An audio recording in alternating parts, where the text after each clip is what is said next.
The big questions here, and there are a lot among the challenges here, how do you determine who's eligible? Have you even gotten to that point yet?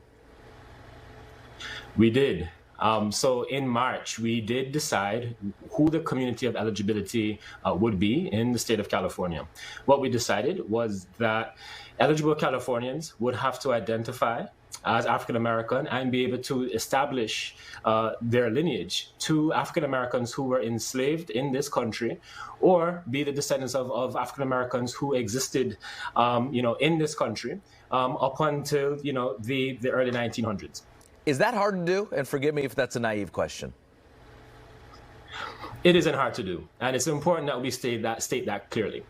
We have to fully appreciate the fact that enslavement was an industry. All industries, right, have records. It's important to note that enslaved African Americans were property.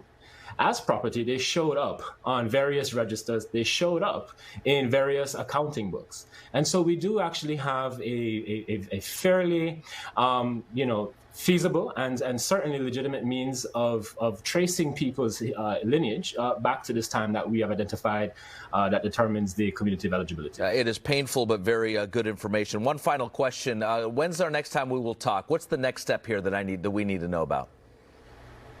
Okay. So what we'll be doing is in September, we will resume our regular meetings. The next meeting will be held in Los Angeles. Thankfully, we've finally gotten to the point where we can have in-person meetings. We had our first in-person meeting in San Francisco in April. So, we can talk monthly if you want to, Raj. Just invite me back. I will talk to you this fall. Dr. Javon Scott Lewis from UC Berkeley. Appreciate your time and your clarity tonight. Thank you.